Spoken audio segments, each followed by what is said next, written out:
तो दोस्तों आज की वीडियो में हम लोग बात करेंगे राष्ट्रवाद क्या है, राष्ट्रवाद किसे कहते हैं तथा इसके अन्य जितने भी रिगार्डिंग बातें होंगी वो राष्ट्रवाद के अराउंड ही होगी।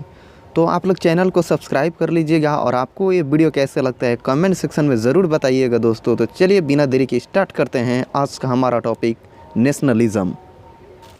राष्ट्रवाद क्या है? राष्ट्रवाद एक ऐसी भावना है जो किसी विशेष भौगोलिक, सांस्कृतिक व सामाजिक परिवेश में रहने वाले लोगों में एकता का वाहक बनती है, अर्थात एकता स्थापित करती है।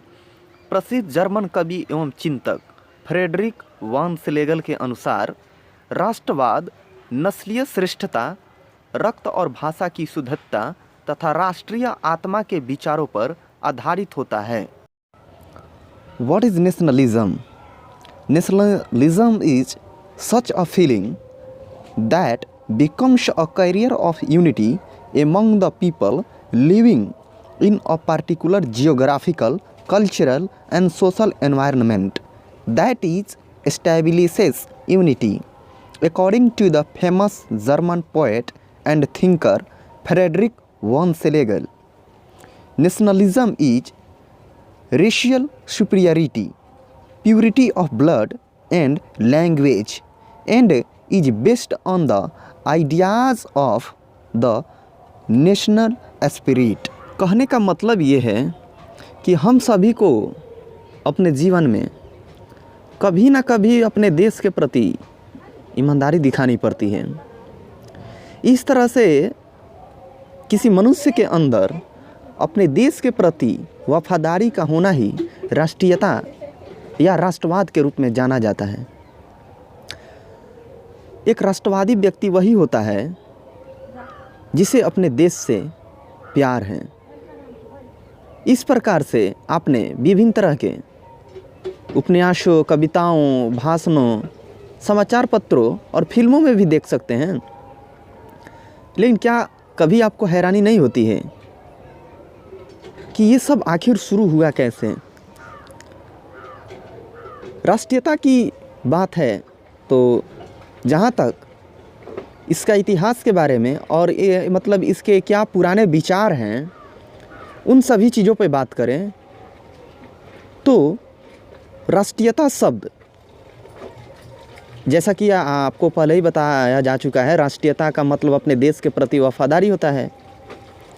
तो इस प्रकार से हम देखेंगे कि राष्ट्रवाद जो है या राष्ट्रीयता की भावना जो है कैसे उत्पन्न होती है और इससे क्या अर्थ हो सकते हैं और इसका किसी विशेष भौगोलिक या आर्थिक परिदृश्य, आर्थिक नज़रिए से भी हम इसको देखेंगे। तो आपको यह जानकर आश्चर्य होगा कि इस विचार का इतिहास जो है मतलब राष्ट्रीयता या राष्ट्रवाद का जो विचार है ये लगभग 200 वर्ष पुराना है। राष्ट्रीयता की भावना का सबसे पहले उदय जो है 19वीं शताब्दी के आरंभ से ही यह उदय में आया था, लेकिन भारत में इसका कोई अस्तित्व नहीं था उस समय। इसकी जड़ें भारत के इतिहास में नहीं बल्कि आधुनिक यूरोप के इतिहास में है। असल में हम भारतीय राष्ट्रीयता के संबंध में इसके यूरोपीय समकक्षों से नितांत ही या विभिन्न अर्थों में होने की संभावना की बात करते हैं। इस विभिन्नता को जानने के लिए आपके पास कुछ महत्वपूर्ण जानकारियां होनी चाहिए।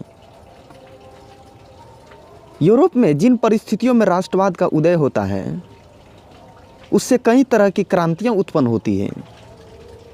यूरोप में राष्ट्रीयता की जो भावना का विकास है 18वीं शताब्दी के आसपास समाज और अर्थव्यवस्था में वहाँ हो रहे काफ़ी मूलभूत परिवर्तन जो है, वहाँ जो भी 18वीं शताब्दी में जो भी मूलभूत परिवर्तन हो रहे थे उन सभी का ही परिणाम है। औद्योगिक क्रांति शुरू होने से बहुत वस्तुओं और सामग्री का उत्पादन हो चुका था, जिसकी वजह से इतनी अभूतपूर्व धन संपदा वहाँ आई जैसा कि पहले कभी नहीं आई थी। इसके परिणाम स्वरूप एक ऐसा ज़रूरत महसूस किया गया कि इसकी अर्थव्यवस्था को एकीकृत किया जाए और विशाल बनाया जाए, एक बाजार के रूप में ढाला जाए, जहां इन चीज़ों को बेचकर और अधिक मुनाफा कमाया जाए। इसके विशाल जो बाज़ार होते थे, मार्केट जो होते थे, वो गांव, जिला और अन्य प्रांतों में भी जोड़कर वहाँ पे एक बड़े मार्केट की स्थापना की जाती है। इसमें कुशलतापूर्वक प्रशिक्षण प्राप्त कर्मी ही लगाए जाते हैं।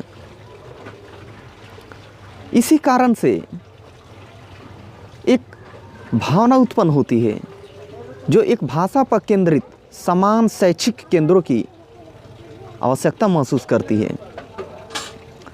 पूर्व आधुनिक काल में अधिकांश लोगों ने अपने स्थानीय वातावरण में भाषा और अन्य हुनर सीखे जो एक दूसरे से भिन्न थे, परंतु अब आधुनिक समाज है, अर्थव्यवस्था है, इसके परिणाम स्वरूप कई प्रशिक्षण और स्कूलों की एक समान नई प्रणाली अस्तित्व में आती है।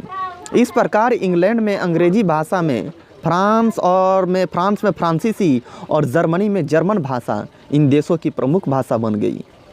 संचार प्रणाली में एकरूपता हो गई, राष्ट्रीयता संस्कृति विकसित हुई, राष्ट्रीय सीमाओं को मजबूत बनाया गया।